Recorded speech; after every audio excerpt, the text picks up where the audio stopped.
Check this out, yo. Justin, you ever seen the movie 48 Hours? Right now, he's having 48 hours with Diddy, him and his boy.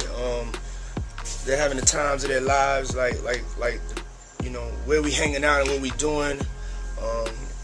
We can't really disclose, but it's definitely a 15-year-old's dream.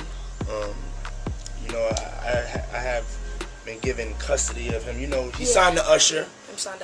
Quem é P. Diddy? Sean Combs nasceu dia 4 de novembro de 1969. Nascido no Harlem e criado em Mount Vernon, em Nova York, atualmente com 54 anos, Combs teve uma infância difícil e humilde. Sua mãe, Janice Combs, era modelo e assistente de professora, e seu pai, Melvin Aaron Combs, serviu na Força Aérea e foi um parceiro do traficante de drogas Frank Lucas. Quando P. Diddy tinha 2 anos de idade, o seu pai foi executado a tiros enquanto estava em seu carro no Central Park. P. Diddy e sua irmã tiveram uma infância humilde e sem a presença paterna. Ele foi criado como católico e se formou em uma escola católica só para meninos. Combs se formou em administração e mais tarde conseguiu um doutorado que em 2024 foi revogado após os escândalos envolvendo seu nome. A carreira de P. Diddy deu início em 1990, quando foi estagiário na Uptown Records. Lá ele trabalhava como diretor de talentos. Pouco depois de ser dispensado da Uptown, ele criou sua própria gravadora, a Bad Boy Records, e trouxe consigo um contratado da Uptown, Notorious Big, e essa parceria rendeu notoriedade para a gravadora, que cresceu a ponto de se tornar uma das maiores da indústria, tornando Sean Combs um homem muito rico e poderoso. E com todo esse dinheiro e poder, vieram também os escândalos envolvendo seu nome. Na época da faculdade, ele já tinha a fama de dar festas com até 1000 pessoas. Usher, que quando tinha 13 anos morou com P. Diddy, disse que o estilo de vida dele era selvagem na época. Com uma ficha criminal extensa, Sean Combs já teria sido supostamente exposto em músicas e declarações em entrevistas por vários artistas, como Eminem,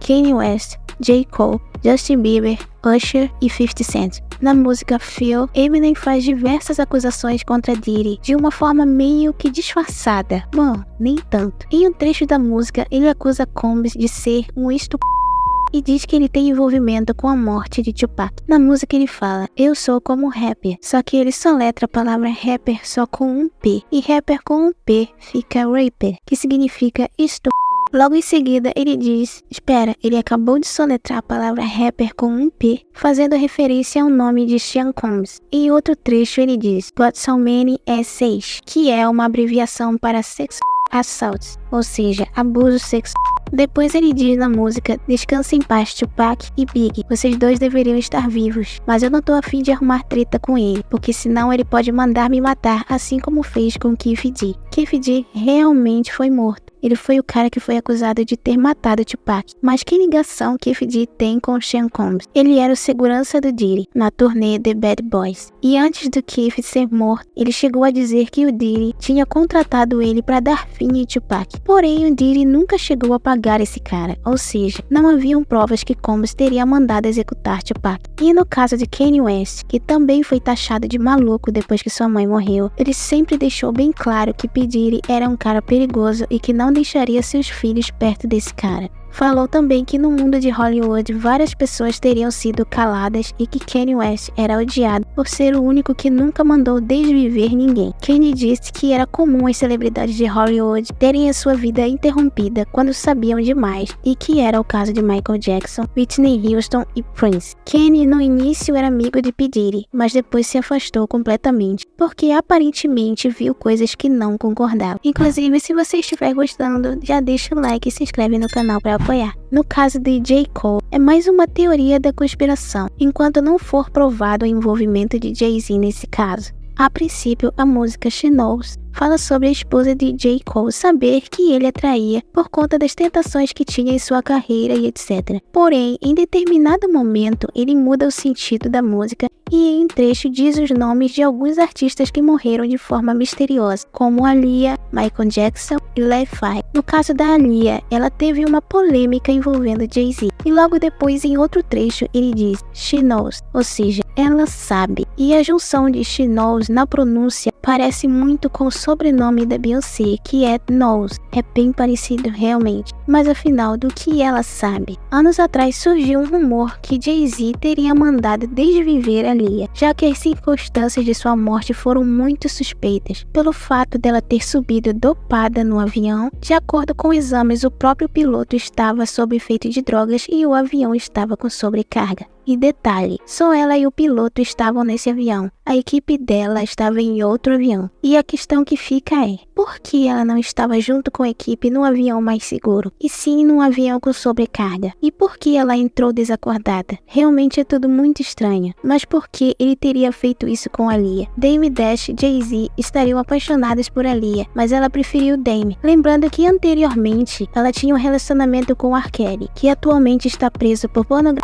infantil e por tráfico sexual. Inclusive na época de Dame e Jay-Z, os dois sabiam dos abusos que ela sofria nas mãos de R. Kelly. Na época em que eles se relacionaram, ele tinha quase 30 anos e ela tinha apenas 15. R. Kelly teve que adulterar a idade dela para poder se casar com ela. Hype Williams, diretor do clipe de Aaliyah e peça principal na morte da cantora, fez com que ela entrasse naquele avião, já que ele disse que as cenas que eles tinham não eram boas o suficiente, eles iam precisar ir para outro lugar gravar outros takes. Isso foi muito do nada e às pressas. Por isso foi necessário que Aaliyah viajasse de um lugar para outro. E adivinha só para quem o hype trabalhou bastante depois disso? Pois é, o casal Beyoncé e Jay-Z. 6 meses depois da morte dela, Jay-Z e R. Kelly lançaram um álbum. Ele simplesmente fez um álbum com o cara que abusava da Aaliyah. Isso deixou Dame Dash com muita raiva, o que fez com que ele cortasse completamente seu vínculo com Jay-Z. Por isso tudo, dizem que a morte de Aaliyah teria sido encomendada por Jay-Z, como uma vingança por ela não ter escolhido ele. E outro fato estranho sobre a morte dela é que a investigação foi muito superficial e pouco profunda, parecendo que receberam algum dinheiro para esquecer essa história. No caso de Justin Bieber, lembrando que por enquanto é teoria, tá? Ele supostamente teria posto mensagens subliminares em seu clipe Yummy, dando a entender que era visto como um objeto sexual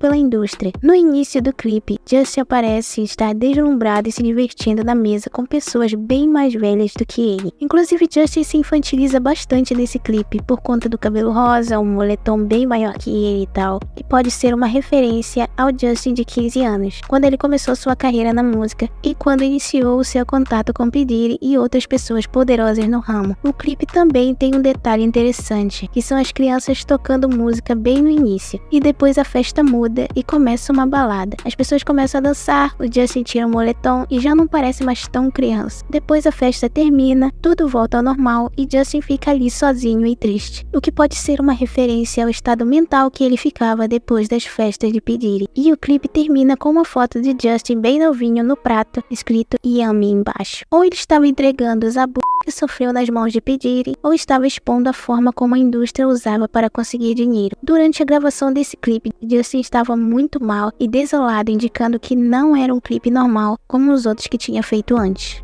Em alguns momentos, Justin parecia ter medo de P. Diddy, como nesse vídeo em que ele fica nervoso com os questionamentos de Combs, perguntando por que ele tinha se afastado e acusando Justin de estar agindo estranho. Mas o vídeo que mais me deu arrepio foi esse, em que Combs diz que Justin vai ficar com ele durante 48 horas e oferece a ele um carro e uma mansão, aparentemente tentando impressionar o garoto de 15 anos. O clima desse vídeo é tão pesado e ficou ainda mais quando Combs disse que nas próximas horas eles iam fazer algumas coisas que eles não poderiam contar para ninguém e que eles iriam ficar loucos. No caso de Usher, foi um comentário que ele fez dizendo o seguinte: eu não deixaria meus filhos irem ao acampamento do Diddy. Também disse que viu coisas estranhas lá. Na declaração ele diz: I got a chance to see some things. Yeah, but you were 13. What were you I seeing? went there to see the lifestyle, Right. And I saw it, and it was, but I don't know if I could indulge and understand what I was even looking at. It was pretty wild. So nobody tried. Bom, a gente já imagina do que se tratava essas coisas, né? Recentemente, Usher apagou publicações no Twitter após a prisão de Diddy e disse que foi hackeado. Aparentemente, ele não quer se envolver na treta. No caso de 50 Cent, eu acho que ele é o maior inimigo do P. Diddy. Recentemente, ele postou várias coisas no feed do Insta falando mal de Sean Combs. Mano, o cara postou um óleo de bebê com o nome do Diddy. E também disse que vai produzir uma série documental na Netflix falando sobre todos os crimes do P. Diddy. Todos os crimes. Se isso não é inimigo, eu não sei o que é. Essa briga deles dois já existe há muitos anos. E 50 Cent já havia feito alguns comentários negativos sobre P. Diddy. Como na vez em que ele foi em uma entrevista e disse isso quando foi perguntado se ele queria ser amigo de P. Diddy.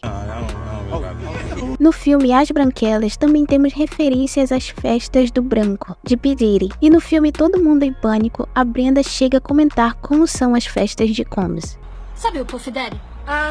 Bom, todo mundo tava bebendo champanhe.